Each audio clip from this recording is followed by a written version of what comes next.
You may be put off Christianity, or religion in general, because you find certain teachings stupid, cruel or immoral.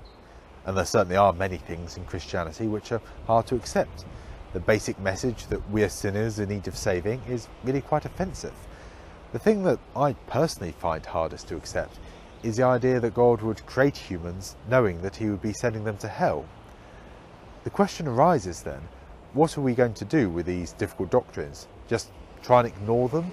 Or are we to reject Christianity altogether because of them?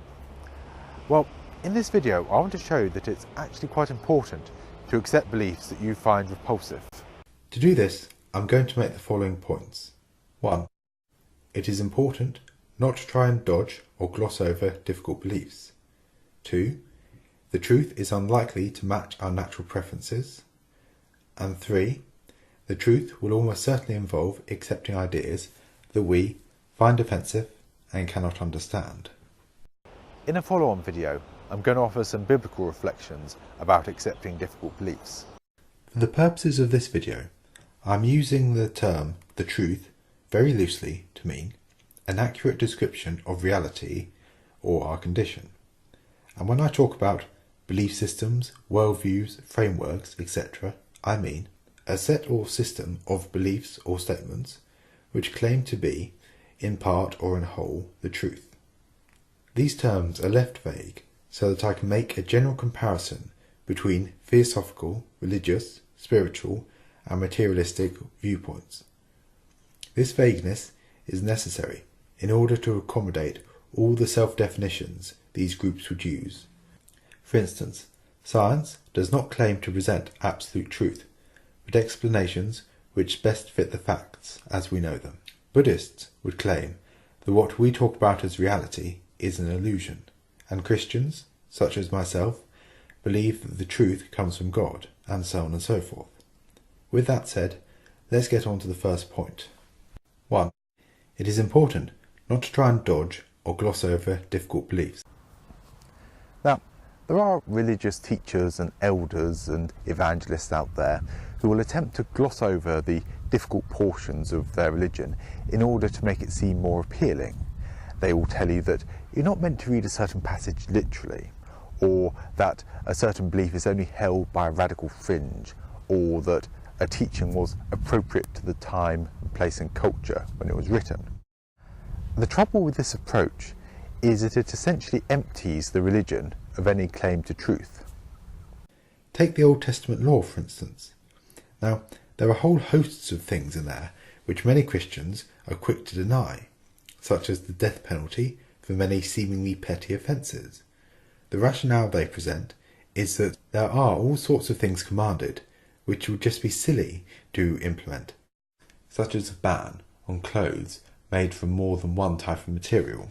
However, there are actually some things in there that people like, such as the forgiveness of debts in the year of Jubilee. Also, most people are still pretty keen on not being lied to, stolen from, or murdered. So these teachers either end up saying that we should just follow Jesus, and even then only certain parts of his teaching, and just forget about the law, or they pick and choose the parts to follow with no justification or rationale, or at least none that I've heard. Of course, the real determining factor is whether or not they would be acceptable to modern audiences. This reduces the church from the body of Christ to a business, an institution struggling to survive.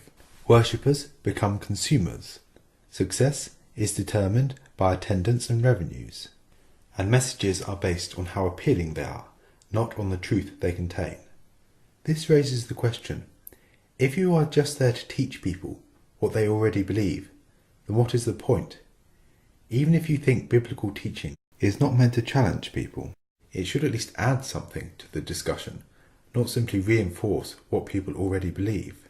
Now, there is a biblical way of understanding the Old Testament law, which means we are not bound to try and follow all of its details, but can still find it useful. However, this does not mean that you can simply pick and choose the parts you like. I don't have time to go into it now, but the important point is that if you're going to take the Bible in any way seriously, then you're going to have to accept things that you and those around you find at best bizarre and often repulsive.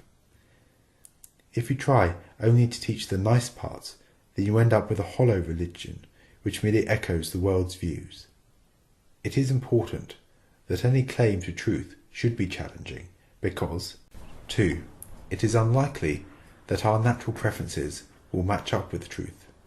Think of all the belief systems in the world: polytheism, pantheism, deism, spiritualism, materialism, and the belief that the world is merely an illusion, to name a few broad categories. Now, most of these frameworks contain things which are offensive, or at the very least uncomfortable, to people from another viewpoint. Even if you claim that all views contain the truth, then you're going to upset all the people who think that their group alone holds the truth. Given all the different possibilities, it is unlikely that whatever the truth is, that it matches perfectly with your personal likes and dislikes. It is hard enough to find another human who agrees with you on everything. Therefore, we need to accept a strong possibility that the truth will not match our preferences. It is actually rather worrying when you meet someone who appears to believe that the Holy Scriptures completely correlate with their personal views.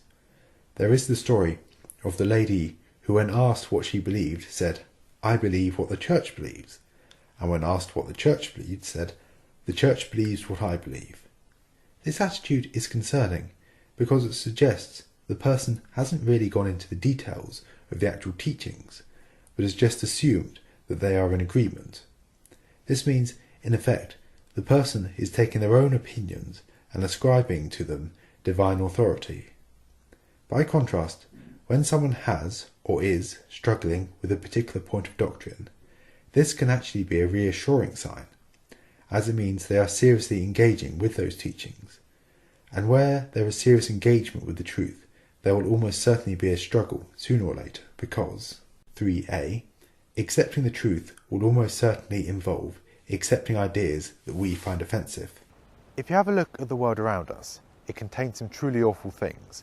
War, rape, murder, starvation, things which, if we were in control, would put an end to right away.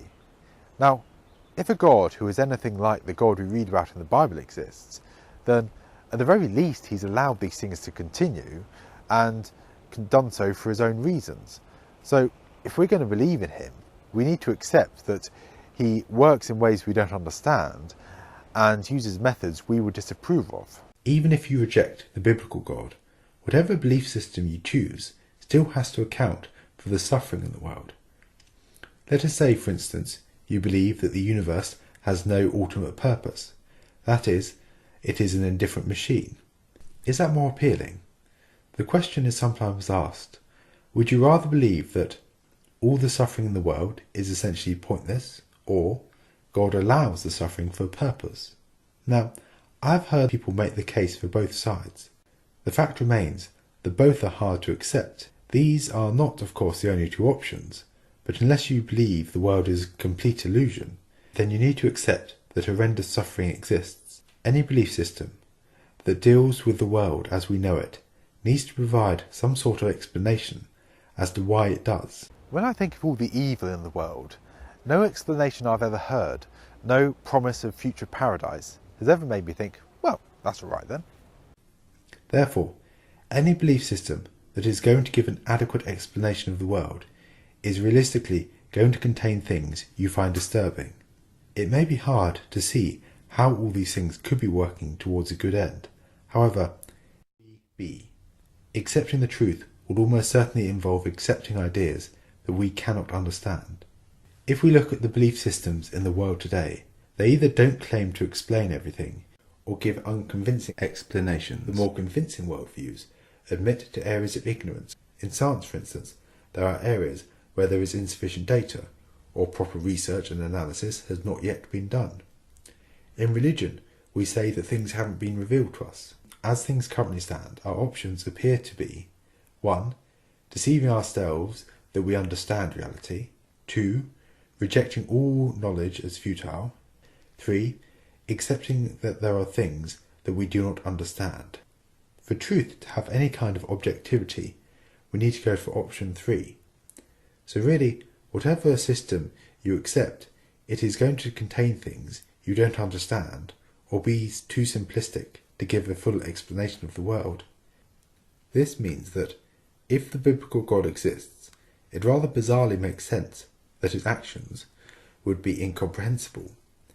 If we cannot fully understand the natural world, then why should we expect to be able to understand the God who created it? Let me ask you a question.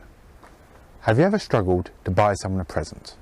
Well, if like me you come from a culture where gift giving is regularly expected, but there aren't clearly defined rules as to how to go about it, plus you actually care what the person you're giving it to thinks of it, then the answer is probably yes.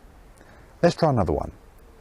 Have you ever found the actions of your fellow humans to just be mind-bogglingly idiotic, inexplicable, or just a bit odd? Again, probably yes, unless you're extremely open-minded or just haven't been paying attention. Now for an awkward one. Have you ever thought that someone else was completely and utterly in the wrong, only for it to turn out that you, in fact, are the one who's mistaken? Well, again, probably yes, unless you're extremely intelligent or extremely stupid and just haven't realised it yet.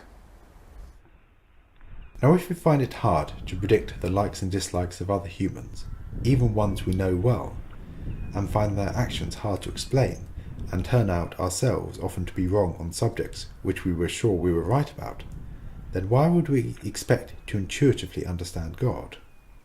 Since we have never deliberately designed, created, and run a functional universe, it is reasonable to suppose that any being that has is going to be rather different to us, and is most likely going to be beyond our comprehension.